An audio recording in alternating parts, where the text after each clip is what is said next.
online classes, class 10th, subject science, chapter 9, part 5, evolution and classification, विकास एवं वर्गीकरण. Based on this principle, we can work out the evolutionary relationships of the species we see around us. It is a sort of going backwards in time.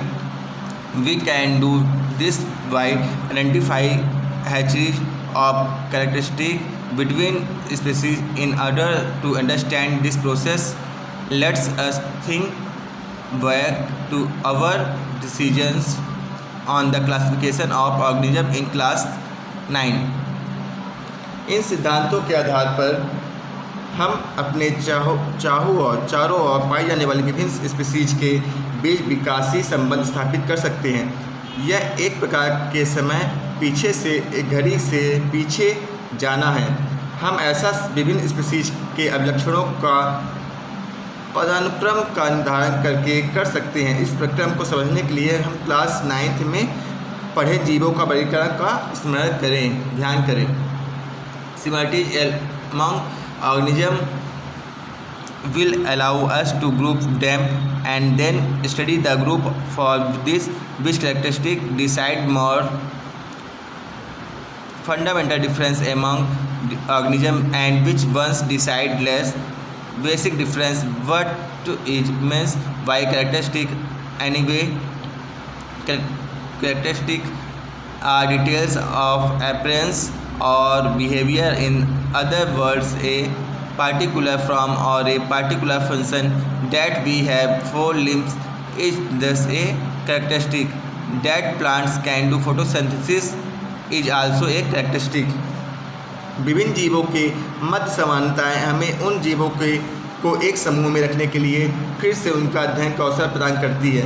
इसके लिए कौन सा अभिलक्षण जीवों के मध्य आधारभूत विभिन्नताओं का निर्णय करते हैं और कौन से अभिलक्षण कम महत्वपूर्ण अंतरों में निर्णय करते हैं. अभिलक्षणों से हमारा क्या अभिप्राय है?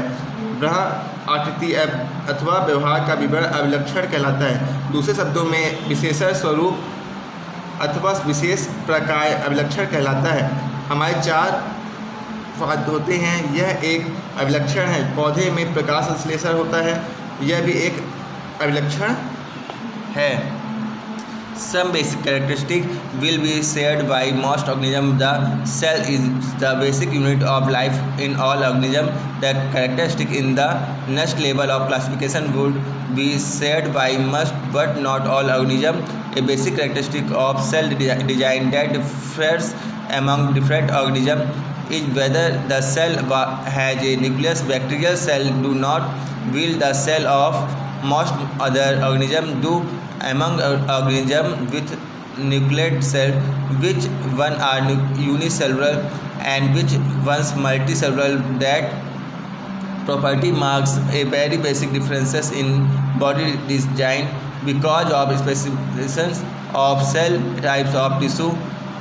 Among multicellular organisms, whether they can undertake photosynthesis or not will provide the next level of photosynthesis.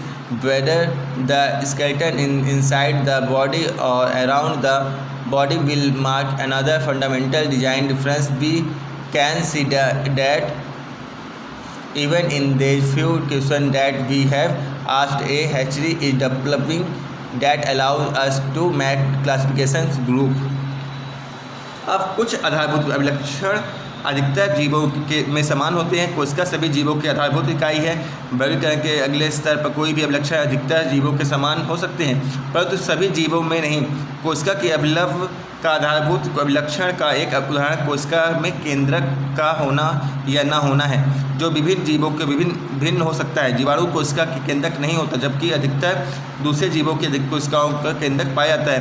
केंद्रक युक्त कोशिका वाले जीवों के एक कोशिका अथवा बहुकोशिका होने का गुण शारीरिक अभिलव से में एक आधारभूत अंतर दर्शाता है, जो बहुकोशिका एवं ऊतकों का विशिष्टीकरण के कारण है. बहुकोशिकीय जीवों में प्रकाश संश्लेषण का होना या न होना वर्गीकरण का अगला स्तर है. उन बहुकोशिकीय जीवों में उनमें प्रकाश संश्लेषण नहीं होता. इनमें से कुछ जीव ऐसे हैं जिनमें अंत कंकाल होता है, अतः कुछ में बाह्य कंकाल का अभिलक्षण एक अन्य प्रकार के आधारभूत अभिकल्प अंतर है। इन थोड़े से प्रश्नों में हमने यह पूछा है कि पूछने के द्वारा भी हम देख सकते हैं कि पदानुक्रम विकसित हो रहा है, जिसके आधार पर वर्गीकरण के लिए समूह बना सकते हैं। The more characteristic the two species will have in common, the more closely they are related, and the more closely they are related, the more recently they will have had a common ancestor. An example will help: a brother and a sister are closely related. They have common ancestors in the first generation before them, namely their parents. In girls and her first cousin are also related, but are less than the girls and her brother. This is because cousins have common ancestors, their grandparents in the second generation before them, not in the first one. We can now predict the classifications of species is in fact a relation of their evolutionary relationship. दो species के मध्य जितने अधिक अभिलक्षण समान होंगे उतना संबंध भी उतना ही निकट ही होगा। जितना अधिक समानताएं उनमें होगी उतना उद्भव भी निकट अतीत में समान पूर्वजों के से हुआ होगा। हम इस उदाहरण की सहायता से हम समझ सकते हैं कि एक भाई और बहन अति निकट संबंधी है। उनमें से पहली पीढ़ी में उनके पूर्वज समान थे, अर्थात यह एक ही माता पिता की संतान थे। लड़की के चचेरे ममेरे भाई बहन भी उससे संबंधित है, परंतु उसके अपने भाई से कम है। इसका मुख्य कारण है कि उनके पूर्वज समान हैं, अर्थात दादा दादी जो उनसे दो पीढ़ी पहले के थे, ना कि एक पीढ़ी पहले के। अब आप एक इस बात को भली प्रकार समझ सकते हैं कि स्पीशीज जीवों का वर्गीकरण उनके विकास के संबंधों का प्रतिबिंब है। वी कैन दस build up small groups of species with recent common ancestors, then supergroups of these groups with more distant common ancestors, and so on. In theory, we can keep going backward like this until we come to the notions of a single species at the very beginning of evolutionary time. If that is the case, then some point in the story of the earth non-living material must have given rise to life. There are many theories about how that might have happened. If it would be interesting to come up with theories of our own. अब देखते हैं, अतः हम species के ऐसे समूह का निर्माण कर सकते हैं जिसके पूर्वज निकट अतीत में समान थे। इसके बाद हम इन समूह को एक बड़ा समूह बनाइए जिसके पूर्वज अपेक्षाकृत बहुत अधिक दूर समय के अनुसार के हों। सैद्धांतिक रूप से इस प्रकार के अतीत की कड़ियों का निर्माण करते हुए हम विकास की प्रारंभिक स्थिति तक पहुंच सकते हैं जहां मात्र एक ही स्पीशीज थी। यदि यह सत्य है कि जीवन की उत्पत्ति अवश्य ही अजैविक पदार्थों से हुई होगी, तो यह एक प्रकार का संभव हुआ होगा। इसके विषय में अनेक सिद्धांत है। यह रोचक होगा यदि हम अपने सिद्धांत का प्रतिपादन कर सकें। ट्रेसिंग इवोल्यूशनरी रिलेशनशिप्स, विकासीय संबंध योजना। When we try to follow evolutionary relationship, how do we identify characteristics as common? These characteristics in different organisms would be similar because they are inherited from a common ancestor. As an example, consider the fact that mammals have 4 limbs, as do birds, reptiles, and amphibians. Diagram figure 9.8. The basic structure of the limbs is similar. Thought it has been modified to perform different functions in various vertebrates. Such a homologous characteristic helps to identify an evolutionary relationship between apparently different species. अभी diagram देखिए आप, homogeneous organ जो ये frog के legs है, lizard, bird और human. जब हम विकासी संबंधों को जानने का प्रयास करते हैं तो हम समान अभिलक्षणों की पहचान किस प्रकार करते हैं। विभिन्न जीवों की यह अभिलक्षण समान होंगे क्योंकि वह समान जनक से वंशानुगत हुए हैं। उदाहरण के तौर पर इस वास्तविकता को ही लेते हैं कि पक्षियों सरीसृप अब जल स्थलचर की भांति ही स्तनधारियों के 4 पैर होते हैं, जो आप डायग्राम में देख सकते हैं। सभी के पैरों की आधारभूत संरचना एक समान है, यद्यपि विभिन्न कशेरुकों के विभिन्न कार्य करने के लिए इनमें रूपांतरण हुआ है। तथापि पैर के आधारभूत संरचना एक समान है, ऐसे समजात अभिलक्षण के भिन्न दिखाई देने वाले विभिन्न स्पीशीज के बीच विकासी संबंध की पहचान करने में सहायता मिलती है। However, all similarities simply in organ shape are not necessarily because a common ancestry. What would we think about the wings of birds and bats? For example, figure 9.9, birds and bats have wings, but squirrel and lizard do not. So are birds and bats more closely related to each other than is squirrels of lizard. परंतु किसी अंग की आकृति में समानताएं होने का एकमात्र कारण समान या उभयनिष्ठ पूर्वज परंपरा नहीं है। चमगादड़ एवं पक्षी के पंख के विषय में आपका क्या विचार है? आप क्या सोचते हैं बच्चे? पक्षी एवं चमगादड़ के पंख होते हैं परंतु गिलहरी एवं छिपकली के नहीं। तो क्या पक्षी एवं चमगादड़ के बीच संबंध गिलहरी अथवा छिपकली के अपेक्षा अधिक घनिष्ठ है? आप डायग्राम 9.9 में देख सकते हैं। Before we jump to this conclusion, let's look at the wings of birds and bats more closely. When we do that, we find that the wings of bat are skin folds stretched mainly between elongated finger, but the wings of birds are a fabric covering all along the arm. The design of the two wings, their structure and components are thus very different. They look similar because they have a common use for flying, but their origin are not common. This makes them analogous characteristic rather than homologous characteristic. It would now be interesting to think about whether bird arms and bat arms should be considered homologous और analogous.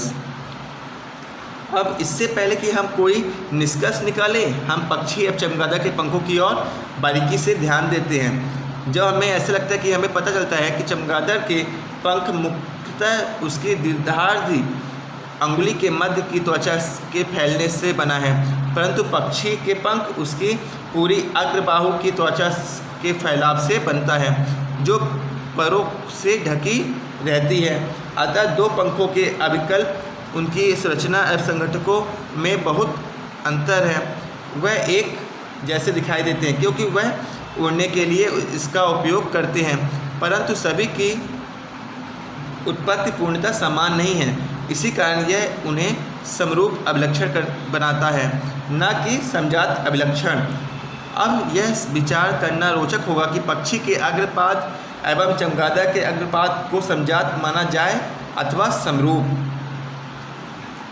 9.5 fossil जीवाश्म। Such studies of organ structure can be done not only on current species but also on species that are no longer alive. How do we know that these extant species ever existed? We know this from finding fossil. What are fossil? Usually when organisms die, their bodies will decompose and we lost what every once in a while the body, or at least some parts, might be an environment that does not let its decomposure completely. If a dead insect get caught in hot mud, for example, it will not decompose quickly and the mud will eventually harden and return the impressions of the body parts of the insect. All such preserved tracks of living organism are called fossil. अब देखिए, जीवाश्म अंगों की संरचना केवल वर्तमान species पर ही नहीं की जा सकती, वरना उन स्पीशीज पर की जा सकती है जो अब जीवित नहीं हैं। हम कैसे जान पाते हैं कि यह विलुप्त स्पीशीज कभी अस्तित्व में थी कि नहीं? यह जीवाश्म द्वारा ही जान पाते हैं। अब जो डायग्राम बना हुआ है 9.10, आप देखिए जीवाश्म है क्या। सामान्यतः जीव की मृत्यु के बाद उसके शरीर का अपघटन हो जाता है और वह समाप्त हो जाता है, परंतु कभी कभी जीव अथवा उसके कुछ भाग ऐसे वातावरण में चले जाते हैं जिसके कारण उसका अपघटन पूरी तरह से नहीं हो पाता है। परंतु उदाहरण के लिए, यदि कोई मृत कीट गर्म मिट्टी में सूख कर कठोर हो जाए तो उसमें कीट के शरीर की छाप सुरक्षित रह जाती है। जीव के इस प्रकार के परिरक्षित अवशेष जीवाश्म कहलाते हैं।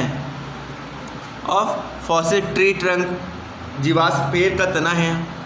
Fossil invertebrate ammonite, fossil invertebrate trilobite,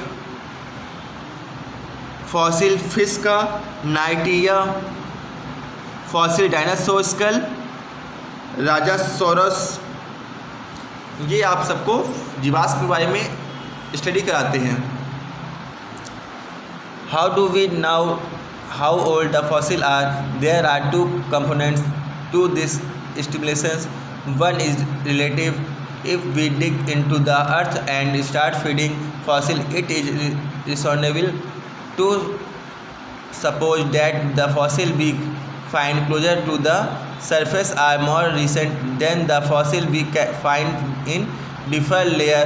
The second way of dating fossil is by detecting the ratio of different isotopes of the some elements in the fossil material. It would be interesting to find out exactly how this method work. हम ये कैसे जान पाते हैं कि जीवाश्म कितने पुराने हैं? इस बात का आंकलन के दो घटक हैं, एक पक्षी है, एक सापेक्ष।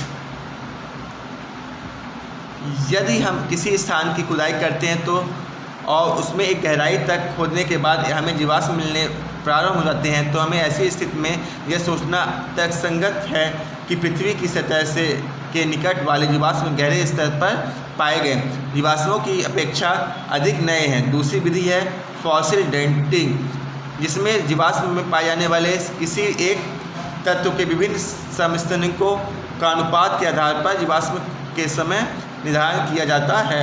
यह जानना रोचक होगा कि यह विधि किस प्रकार की कार्य करती है। How do fossil from layer by layer, जीवाश्म एक के बाद एक परत कैसे बनाती है। Let's start 100 million years ago some invertebrates the seabird died and are buried in the sand. More sand accumulates and sandstones from under pressure. अब आइए 10 करोड़ मतलब 100 मिलियन वर्ष पहले से प्रारंभ करते हैं। समुद्र तल के कुछ इनवर्टिब्रेट जीवों की मृत्यु हो जाती है जो तथा वह रेत में दब जाते हैं। धीरे धीरे और अधिक रेत एकत्र होती जाती है तथा अधिक दाब का चट्टान बन जाती है। Million of years later, dinosaurs living in the area die and their bodies too are buried in mud. This mud is also compressed into rock above the rock containing the earlier invertebrates fossil. कुछ million वर्षों बाद क्षेत्र में रहने वाले dinosaur मर जाते हैं तथा उनका शरीर भी मिट्टी में दब जाता है। यह मिट्टी भी दबकर चट्टान बन जाती है तथा जो पहले वाले अकेशकों जीवाश्म वाली चट्टान के ऊपर बनती है। Again, millions of years later, the bodies of horse-like creatures dying in the area are fossilized in rock above these earlier rocks. फिर इसके कुछ और मिलियन वर्षों बाद इस क्षेत्र में घोड़े के समान कुछ जीवों के जीवाश्म चट्टानों में दब जाते हैं। Much later by erosion of water flow wear away some of the rocks and expose the horse-like fossil. As we dig deeper, we will find older and older fossil. इसके काफ़ी समय उपरांत मृदा अपरदन, जैसे मान लीजिए जल प्रवाह के कारण कुछ चट्टानें फट जाती हैं तथा घोड़े के समान जीवाश्म प्रकट होते हैं। जैसे जैसे हम गहरी खुदाई करते जाते हैं तो वैसे वैसे पुराने और पुराने जीवाश्म प्राप्त हमें होते रहते हैं। Thank you.